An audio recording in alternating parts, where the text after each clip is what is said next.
Donald Trump রীতিমতো হুমকি দিয়ে বলছেন যে 7 দিনে নাকি তিনি যুদ্ধ শেষ করে দেবেন। ডোনাল্ড ট্রাম্পের হাতে এখন শেষ পর্যন্ত পড়ে থাকা 3টে অপশন কি, আমরা এবার এই 3টে অপশন নিয়ে আলোচনা করব। ডিফেন্স বিশ্লেষক বিশেষজ্ঞ আর.কে শ্রীবাস্তব রয়েছেন আমাদের সঙ্গে। স্যার, ডোনাল্ড ট্রাম্পের হাতে তাহলে পড়ে থাকা 3টে অপশন কি কি? এক, দেখুন, সবথেকে প্রথম জিনিসটা আছে এটা যে যুদ্ধের একটা পরিণতি কী আছে, এন্ড স্টেট কী আছে, অ্যান্ড সময়টা কী হবে, এটাই নিয়ে কথা হয় আমাদের মধ্যে। এই কথাটা অলরেডি স্টার্ট হয়ে গেছে। তাহলে এই কথাটা যদি স্টার্ট হয়ে গেছে তাহলে টাইম লাইন কী আছে? এই মার্চ মাসে তো হবে না। ব্যাক চ্যানেল কথা হচ্ছে, আমেরিকা এদিকে বলছে কি তোমরা, অনেক লোককে বললো ওরা কি হরমুজ থেকে তোমরা নিয়ে আসো, ইভেন চায়নাকে অফার করলো। নিজের ভিজিট, ট্রাম্পের ভিজিট ছিল আপনার, উনি চায়না যাচ্ছিলেন, ওটাও উনি ক্যান্সেল করলেন। জাপানকে বললেন, জার্মানিকে বললেন, ফ্রান্সকে বললেন কি তোমরা স্কট করো, তোমরা ওখান থেকে এনার্জি নিয়ে আসো। ওরা বলছে আমরা করবো না। That is point one. The time লাইনটি কি মার্চ মাসে তো হচ্ছে না, latest it can be done in April. That is point one, মনে রাখবেন। এপ্রিল, এটা বলা হচ্ছে যে এপ্রিল মাসে এটা হয়তো ওরা কথা বলবে, আর ওর মধ্যে একটা হবে কি ঠিক আছে সিজ ফায়ার, আমরা কথা শুনলাম। মানে আমেরিকাকে যুদ্ধ থেকে পিছিয়ে আসতে হবে। পিছিয়ে আসতে হবে না, পিছিয়ে আসতে হবে না। এন্ড স্টেট কি আছে?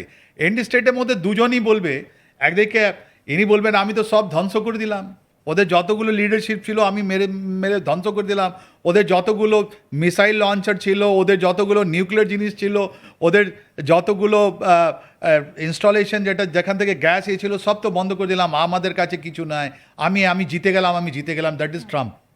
অন্যদিকে ইরান বলবে তুমি তো সেই যদি ধ্বংস করে থাকো তাহলে আমি তো স্টিল আমি মেরে যাচ্ছি, রাইট? তো এটা উইন উইন সিচুয়েশন, এটা আমরা বলছি।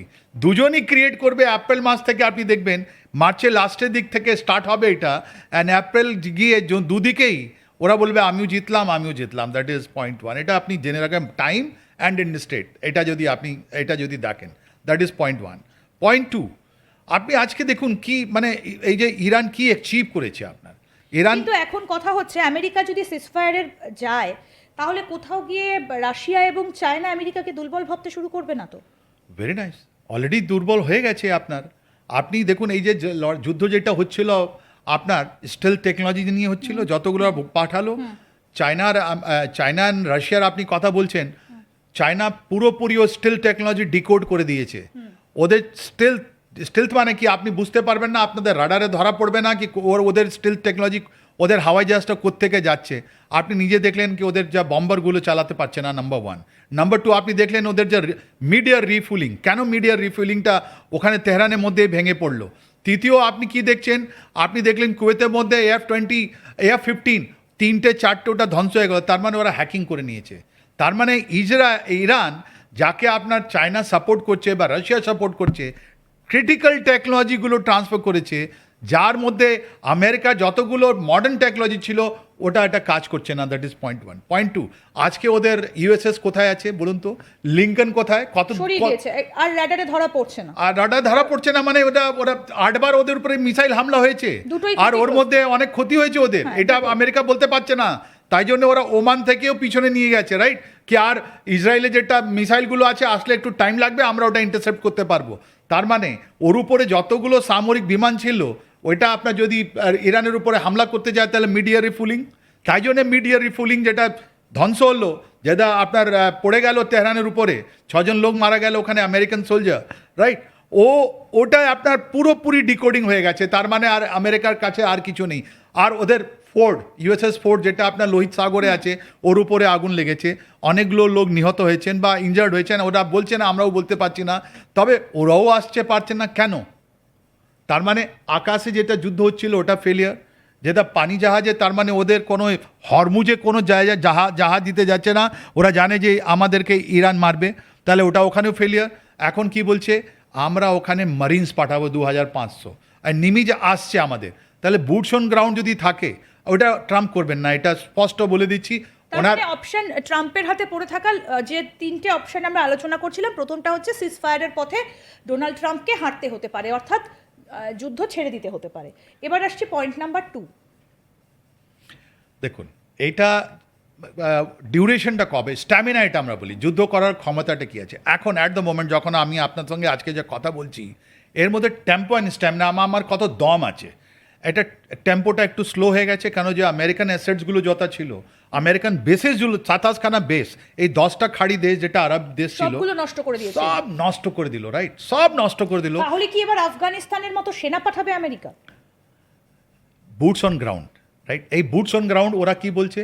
ওরা বলছে উপর থেকে নর্থ ওয়েস্ট থেকে আমরা পাঠাবো, আমরা বালুচিস্তান থেকে পাঠাবো, রাইট, আর তারপরে আমরা খার্গ আইল্যান্ড আর এসব জায়গায় আমরা পাঠাবো। এটা সম্ভব হচ্ছে না, কেন? বিকজ কমব্যাট পোটেনশিয়াল নেই ওদেরকে। এই যে 2500 লোককে ওখানে নামার জন্য যে আপনার environment, shaping the environment of battlefield যেটা বলি, এই যুদ্ধ করার যেটা পদ্ধতি আছে ওর মধ্যে, ওই যে লোক যখন আমাদের নামবে অ্যাম্ফিবিয়াস মানে জলের মাধ্যমে যাক বা উপর দিকে যাক, ওটা আপনার ফায়ার পাওয়ার লাগবে, অনেকগুলো ফায়ার পাওয়ার লাগবে, যে এই যে ইরান ও অপারেশনে ইন্টারফেয়ার করতে না পারে। ওই যে ফায়ার পাওয়ার করার ক্ষমতা এখন আমেরিকার নেই, বিকজ সব জিনিসগুলো যে নষ্ট হয়ে গেল, রাডার নষ্ট হয়ে গেছে। অ্যাজ ফার এজ জর্ডান, যেটা 2000 থেকে বেশি কিলোমিটার দূরে, যেখান থেকে 5000 কিলোমিটার আপনার রাডারগুলো দেখতে পাচ্ছে, ওটা নষ্ট হলো। তার আপনার ব্যারিন, আপনি সব দেখেছেন আপনি কি করে ওরা সব নষ্ট হয়েছে। অ্যান্ড দ্বিতীয়, ওখানে এই যে খাড়ি দেশগুলোতে যখন ওদের উপরে ইরান মারছে, যখন ওদের মিসাইল পড়ছে বা আপনার ড্রোন পড়ছে, আমেরিকা তো ওখানে কোনো লোককে পাঠাতেই পারছে না। তার মানে যেটা 10টা যেটা আরবিয়ান কান্ট্রি আছে, আজকে ওরা আমেরিকার উপরে বিশ্বাস নেই। তাহলে আপনি ফুট অন গ্রাউন্ড কোত্থেকে করবেন? খুর্দ নিয়ে, আরেকটা জিনিস, খুর্দ নিয়ে। ইরানের যে ভৌগোলিক অবস্থান, সেখানে প্রচুর বাংকার রয়েছে, প্রচুর পাহাড় রয়েছে। Yes. তাহলে সেটা কি কোথাও একটা সমস্যা হচ্ছে আমেরিকার? অ্যাবসলিউটলি। এই যে টানেল যেটা সিটি আছে, আজকে আপনার যে গতকাল যে ওরা ছবি রিলিজ করলো IRG navy, Iranian revolution guard navy, ওর মধ্যে দেখাচ্ছে ওরা কি দের ইজ দ্য আন্ডারগ্রাউন্ড, মাটির তলায় ওরা কি করে এই সাবমারিনের রকম জিনিস ওরা ঢুকিয়ে রেখেছে, বলছে হাজার হাজার জিনিস দেখাচ্ছে ওরা, বড়া আমরা স্টিল ইন্ট্যাক্ট আছি, তোমরা কিছু করতে পারোনি। তার মানে আজকে কমব্যাট পোটেনশিয়াল, যুদ্ধ করার ক্ষমতা যেটা ইরানের আছে, টেম্পোটা লেস, মানে যুদ্ধ করা, ফাইটিং করার ক্ষমতাটা একটু লেস হয়ে গেছে, বক্সিংটা আপনার একটু কম হয়ে গেছে, কিন্তু যুদ্ধ করার ক্ষমতা ইরানের মধ্যে। এতগুলো লোক মারা গেল, 40 থেকে বেশি লোক ফার্স্ট লাইন সেকেন্ড লাইন লোক মারা গেল, তারপরে ওদের কাছে আছে। তার মানে 31টা জায়গা প্রভিন্স যারা ক্রিয়েট করেছে ওদের মধ্যে আছে। তাহলে আপনি বলছেন যে সেকেন্ড পজিশন, যদি প্রথমটা যদি টক ফেল হয়ে যায়, টক ইরান বলছে, ওদের কথাগুলো কন্ডিশনগুলো যদি আপনি শোনেন, আপনি হাসবেন বেটা, ওটা যদি আমেরিকা অ্যাকসেপ্ট করে নেয়, তাহলে ওদের তো ডিফিট। এটা ওরা বলছে কি আপনাকে এখান থেকে সবাই যায়, যতগুলো বেস আছে সাফ, আমরা আপনাকে ঢুকতে দেবো না। দ্বিতীয়, ওদেরকে বলছে কি তুমি যে আমাদেরকে পয়সা আমাদের ফ্রিজ করছে, ওটা তুমি রিলিজ করো। তৃতীয় বলে তুমি ক্ষমা চাও। অনেক এরকম জিনিস ওরা রেখেছে, যেটার মানে হলো ইরান বলছে যুদ্ধ তুমি স্টার্ট করেছো, তুমি শেষ করবে, আমরা করব না। আর এই যে গতকাল বললো কি আচ্ছা ট্রিগার কে করছে, টার্গেটগুলো কে দিচ্ছে? আমেরিকা দিচ্ছে। আমেরিকান ইসরায়েল গত পরশুদিন যখন ওদের এতে এলএনজি গ্যাসের টার্মিনালটা অ্যাটাক করলো, বা ওদের একটা খাড়িতে একটা টাপুতে অ্যাটাক করলো যেখান থেকে ওদের অয়েল বেরোতো, এরা কি করলো জানেন? গতকাল এটা সৌদি আরবিয়া আরামকোকে আবার মারলো।